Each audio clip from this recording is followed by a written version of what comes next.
నమస్తే, welcome to our channel. నేను మీరా. సుగాలి ప్రీతి ఈ కేసుకు సంబంధించి జరుగుతున్న రాజకీయ వ్యూహాల గురించి ప్రజెంట్ ఆంధ్ర రాష్ట్రంలో మరొకసారి ఈ కేసుకు సంబంధించి రాజకీయ దుమారమే రేగింది. చాలా పెద్ద చర్చనీయాంశంగా మారింది. ఓవరాల్గా ఈ అంశం గురించి మనతో చర్చించడానికి అనేక రకాల అంశాల గురించి మన కులక్షంగా వివరించడానికి ప్రముఖ సోషల్ యాక్టివిస్ట్ కృష్ణకుమారి గారు ఉన్నారు. ఆవిడతో మాట్లాడదాం. నమస్తే అమ్మా. 2017 నుంచి 17-18 ఆ ప్రాంతం నుంచి ఇప్పటి వరకు ఈ కేసు గురించి అనేక రకాల 3 పార్టీలు టర్ములు మారినప్పటికీ ఈ కేసు తేలడం లేదు. పైగా దీని చుట్టూ రాజకీయంగా అనేక రకాల అంశాలు, అసలు ఎవరి కాళ్ళు క్లెయిమ్ చేసుకుంటూ వెళ్తున్నారు. అసలు ఈ కేసుని వీళ్ళు ఇంత సీరియస్ ఇష్యూగా జనరేట్ చేయడానికి గల రీజన్స్ ఏంటి? ఇప్పుడు ఈ కేసు 2017లో జరిగింది. అయితే అది జరిగినప్పుడు ఎవరైతే నిందితులు ఉన్నారో వాళ్ళకి రాజకీయపరమైన సహాయం లభించింది. పోలీసు వైపు నుంచి సహాయం లభించింది. అంటే అప్పట్లో ఉన్న గవర్నమెంటే చేసిందంటారా? గవర్నమెంట్ చేయదండి. గవర్నమెంట్లో ఉన్న పోలీసులు చేస్తారు. ఇది ప్రభుత్వం వైఫల్యం కింద మనం చూస్తాం. తప్పేం లేదు వైఫల్యం కింద చూడటం. గవర్నమెంటే డైరెక్ట్ గా చేసింది. గవర్నమెంట్ అంటే చేసిందంటే దాని రీజన్ అదే నేను చేస్తుండగా గమ్ముకుండడం కూడా అది. ఇక్కడ ఏం జరుగుతుందంటే, పోయినసారి ఎప్పుడు ఆయేషా మీరా కేసు జరిగింది. మీరు చాలా చిన్నపిల్లలు అప్పుడు. ఆయేషా మీరా కేసు దాదాపు 15 ఏళ్ళు అయింది జరిగి. అయితే ఈ రోజుకి నిందితులు ఎవరో అందరికీ తెలుసు, కానీ నిందితులు అరెస్ట్ కారు. సుగాలి ప్రీతి కేసులో కూడా నిందితులు ఎవరో తెలుసు, కానీ వాళ్ళు అరెస్ట్ కారు. ఇవి ఏమవుతుందంటే, ఈ సమాజంలో ఎప్పుడైనా సరే ఇట్లాంటి ఒక దుర్ఘటన జరిగినప్పుడు నిందితులు తప్పించుకోవడానికి వాళ్ళకి ఒక 4-5 రకాల హంగులు ఆర్భాటాలు ఉంటాయి. మొదటిది రాజకీయపరమైన సపోర్టు, ఇంకొకటి పోలీస్ సపోర్టు, ఇంకొకటి డబ్బు, అగ్రకులం. దీనికోసం వాళ్ళకు ఈ విషయాలన్నీ వీళ్ళందరినీ కోఆర్డినేట్ చేయడానికి ఉండే లాబీయిస్టులు ఇంతమంది ఉంటే ఒక నిందితుడు తప్పించుకోగలుగుతాడు.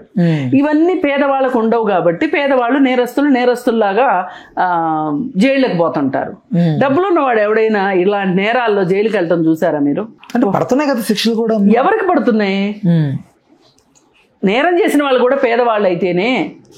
రాజకీయపరమైన హంగు ఆర్భాటం లేని వాళ్ళు, డబ్బులు లేని వాళ్ళు, పోలీస్ వ్యవస్థను చేతిలో పెట్టుకోలేని వాళ్ళు, వ్యవస్థల్ని మేనేజ్ చేయడం రాని వాళ్ళు, లాబీయిస్టులు లేని వాళ్ళు మాత్రమే జైలుకి వెళ్తున్నారు. మీరు కావాలంటే మీరు ఒక్కసారి జైలుకు వెళ్ళి నేరస్తుల డేటా తీస్తే గనక, అంటే అక్కడ ఖైదీల డేటా తీసి ఒకళ్ళు రీసెర్చ్ చేసి ఇచ్చింది ఏంటి అంటే, జైళ్లలో ఉంటుంది ఎవరు అంటే అగ్రకులంలో కూడా పేదలు, బీసీ కులాల్లో పేదలు. మరి పెద్ద పెద్ద పొలిటీషియన్స్ ఎలా అమ్మా వెళ్తున్నారు జైలుకి? మరి ఆర్థిక పరమైన నేరాల్లోనే వెళ్తారు వాళ్ళు. కానీ వాళ్ళకి శిక్షలు పడవు. చూడండి, పడిన 6 నెలలు, సంవత్సరం శిక్ష పడతారు. అంటే మీరు అంటుంది పర్టికులర్గా ఈ సెగ్మెంట్ కి మాత్రం శిక్షలు పడవు అంటారు? ఇట్లాంటి అత్యాచారాలు, దోపిడీలు, దొంగతనాలు, ఇట్లాంటి వాటికి అగ్రకులాల వాళ్ళకి శిక్షలు పడవు. అగ్రకులాల్లో కూడా పేదలు ఎవరైనా ఉంటే శిక్ష పడుతుంది. ఇది మనం క్లియర్ కట్గా చూడాలి.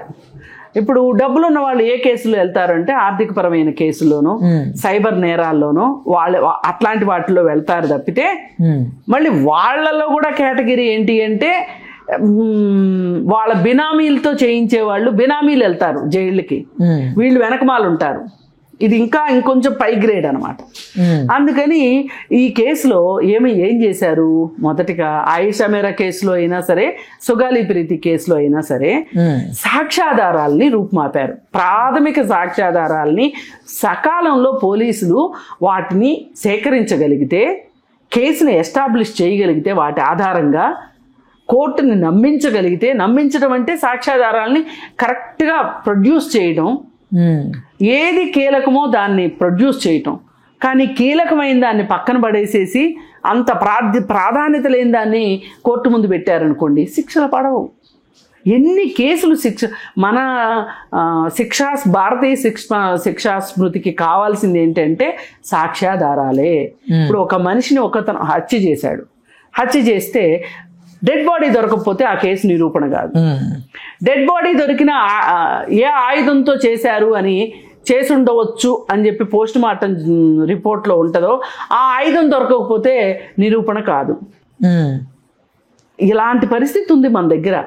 అందుకని ఏంటి అంటే ఇక్కడ ప్రాథమిక సాక్ష్యాధారాల్ని లేకుండా చేసేశారు. చేసి 2017లో జరిగితే అది అలా అలా అలా అలా అలా ఆవిడ అడుగుతూనే ఉంది, న్యాయం జరగలేదు. తరువాత 2019 ఎలక్షన్స్ టైంలో ఇటు పవన్ కళ్యాణ్ అటు జగన్మోహన్ రెడ్డి ఇద్దరూ చెప్పారు, ఈ కేసుకు మేము న్యాయం చేస్తాము అని. మేము అధికారంలోకి వస్తే న్యాయం చేస్తాం, మేము అధికారంలోకి న్యాయం చేస్తామని చెప్పి ఆ కేసును అడ్డం పెట్టుకొని ఓట్లు సంపాదించుకున్నారు. సరే, ఆ ఓట్ల వల్లే వీళ్ళు అధికారంలోకి వచ్చాడు జగన్మోహన్ రెడ్డి నేను అనను, కానీ ఆయన చెప్పాడు కాబట్టి మరి ఆ కేసు కోసం ఏమన్నా చేశాడా అంటే నిందితులను అయితే పట్టుకోలేదు. కానీ ఎస్సీ కమిషన్ వాళ్ళు ఇచ్చిన ఆదేశాలను మటుకు పాటించి ఒక ఇళ్ల స్థలము, డబ్బులు, పొలము అట్లాంటివేవో ఆవిడకి ఆ కుటుంబానికి రావాల్సిన ఉపశమనాన్ని అందించారు. అయితే దోషులను పట్టించుకోవాలి. నాకు డౌట్ అమ్మా, ప్రధానంగా వైసీపీ హయాంలో ఏదన్నా ఈ మర్డర్స్ రిలేటెడ్గా కానీ ఏదైనా అక్రమాస్తులకు సంబంధించి కానీ ఏదన్నా ఆ కేసులు ఎందుకు బయటికి రావు, ఎందుకు గవర్నమెంట్ దాన్ని సీరియస్గా తీసుకోదు, దోషులకి నిందితులకి ఎందుకు శిక్ష పడేలా చేయలేదు వైసీపీ గవర్నమెంట్ ఆ టైంలో? మీరు ఒక వైసీపీనే అనొద్దండి, నాకు ఈ విషయంలో ఏ గవర్నమెంట్ల మీద నమ్మకం లేదు, గౌరవం లేదు. వాళ్ళు ఇందాక నేను చెప్పాను కదా, 5 రకాల వ్యవస్థలు మేనేజ్ చేయగలిగే వాడికి శిక్ష పడదు. అది తెలుగుదేశం ప్రభుత్వం అయినా కానివ్వండి, వైసీపీ అవనివ్వండి, ఇక్కడ కాంగ్రెస్ అవనివ్వండి, బీజేపీ అవనివ్వండి, అన్ని పార్టీలు ఈ విషయంలో పేదల విషయంలో ఒకే రకంగా వ్యవహరిస్తారు. అందుకని మీరు ఒక్క జగన్మోహన్ రెడ్డిని మాట్లాడు, అదే నేను చెప్తున్నా, ఒక్క జగన్మోహన్ రెడ్డి గురించే మాట్లాడక్కర్లా. అయితే జగన్మోహన్ రెడ్డి ఏం చేశాడు ఆ టైంలో, బొత్స సత్యనారాయణ అన్నది అదే. అయితే వాళ్ళు అది చేసేసి వాళ్ళు ఊరుకున్నారు, నిందితులను పట్టుకోలే వాళ్ళు. సరే, వాళ్ళు అయిపోయారు. మళ్ళీ 2024 ఎలక్షన్స్ వచ్చినాయి. 2024 ఎలక్షన్లో మళ్ళీ ఒక టాపిక్ దొరికింది మన పవన్ కళ్యాణ్కి. మాట్లాడి మొదటి కేసు అదే, మేము అధికారంలోకి రాగానే అని చెప్పాడు. సరే, వచ్చారు. వచ్చిన తర్వాత ఏం చేశారో మనం చూసాం. సంవత్సరాల కాలం అవుతోంది, ఏమీ చేయకపోయేసరికి వాళ్ళ అమ్మ అడగడం మొదలెట్టింది. మొదలెడితే పవన్ కళ్యాణ్ ఏం మాట్లాడాడంటే, ఎందుకు మీకు ఇల్లు వచ్చింది, పొలం వచ్చింది, అది వచ్చింది, ఇది వచ్చింది కదా. ఆవిడేమందంటే ఆ గంటి కాల్చి వాత పెట్టినట్టు అవన్నీ ఇస్తాను, ఆ బిడ్డని ఇవ్వని అడిగింది. అవన్నీ ఇప్పుడు ఒక బిడ్డని ఒకవైపు బిడ్డని పెట్టి ఒకవైపు ఇవన్నీ పెడితే ఏ తల్లిని ఏం కోరుకుంటుంది? బిడ్డనే కోరుకుంటుంది. అంటే ఆవిడ బిడ్డను కోరుకోవడం అంటే ఇక్కడ న్యాయం కోరుకోవడమే కదమ్మా. అదే కదా నేను అనేది.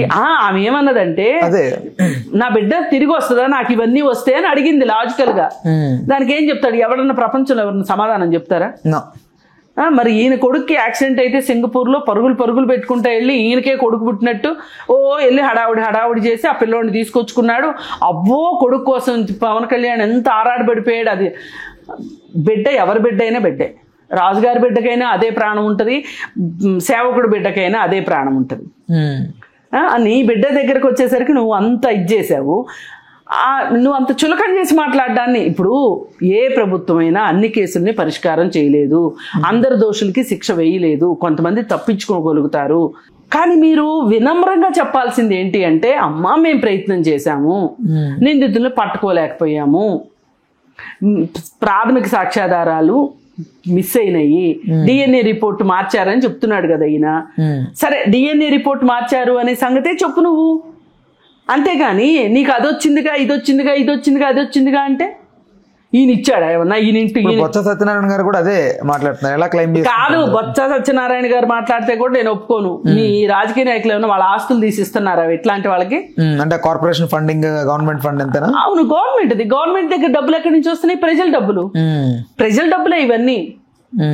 వీళ్ళేదో ఇచ్చినట్టు ఫీల్ అవుతారు. సరే, అధికారంలో ఉన్నారు కాబట్టి మేము ఇచ్చామని చెప్పుకున్నారు, అది వేరు విషయం. నేను దానికి కూడా కాదనను. కానీ అవి వచ్చినాయి కాబట్టి నువ్వు ఈ కేసు గురించి అడగొద్దు అనడం మటుకు తప్పు కదా, అది నేను అనేది. ఇప్పుడు ఆవిడ అదే అడుగుతుంది. ఏం చెప్తారు చెప్పండి పవన్ కళ్యాణ్ సమాధానం? నాకు అన్నీ తెలుసు అంటాడు.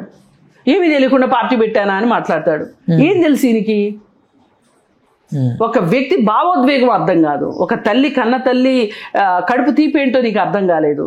ఏంది నువ్వు సినిమాల్లో మేము డైలాగులు చెప్పి డాన్స్లు వేసినంత మాత్రాన మాకేమీ తెలియదు అనుకుంటే ఎట్లా అంటే, నీకు అయ్యే తెలుసు, ఏమీ తెలియదని ఇంకొకసారి ప్రూవ్ చేసుకున్నావు. చాలు ఇంకా. ఇలాంటి సుగాలి ప్రీతి కేసు లాంటి కేసులు రోజుకు 10 వస్తున్నాయి. అడిగే దిక్కు మొక్కు లేక ఆ తల్లి పోరాటం చేస్తుంది. ఆమె specially abled person, handicapped person, దివ్యాంగురాలు అయ్యుండి కూడా ఆమెంత పోరాటం చేస్తుంది. మిగతా వాళ్ళకి అది చేయడం రాక చాలా మంది తల్లులు నోరు మూసుకుని కూర్చుంటుందమ్మా. ఇప్పుడు దివ్యాంగురాలుగా ఉండి ఆవిడ బిడ్డను కండం అది ఇంకా చాలా కష్టం. నార్మల్ గా అది కాదండి, అది జరిగిపోయింది. బిడ్డను కనేసింది, కన్న తర్వాత ఇలాంటి పరిస్థితి వచ్చింది, చచ్చిపోయింది. ఇప్పుడు మనం మాట్లాడాల్సింది ఏంటి? ఆవిడికి సానుభూతినో సహానుభూతినో ఇవ్వాల్సిందే తప్పితే, ఆవిడికి ధైర్యాన్నో నైతిక మద్దతును ఇవ్వడమే తప్పితే, నీకు అవన్నీ వచ్చినాయి కాబట్టి మేము ఇవన్నీ ఇవ్వడం మానేస్తామంటే మర్యాదేనా అది? నేను అది ప్రశ్నిస్తున్నా. ఇది నేర్చుకోవాలి రాజకీయ నాయకులకు కావాల్సింది ఏంటి అంటే, ప్రజల్లో మమేకం అవటం, ప్రజల కష్టాలని తమ కష్టాలుగా భావించటం.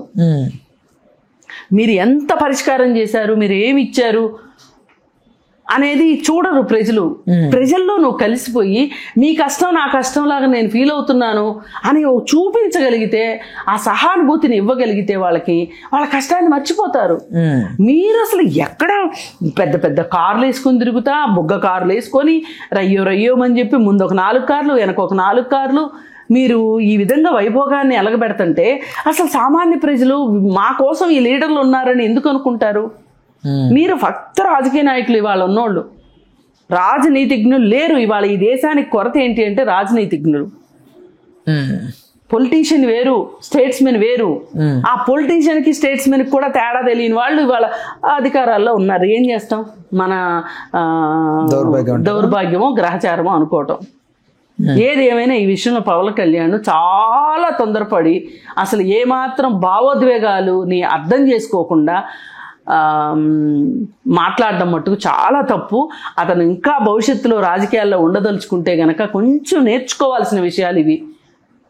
ఒదిగి ఉండటం నేర్చుకోవాలి. ప్రజల ముందు ఒదిగి ఉండవలసిందే. ఎందుకంటే ఆ ప్రజల ఓట్లతోటి నువ్వు అధికారంలోకి వచ్చావు. వాళ్ళు నువ్వు డిప్యూటీ సీఎం అయ్యావంటే ప్రజలు ఓట్లు వేస్తేనే అయ్యావు.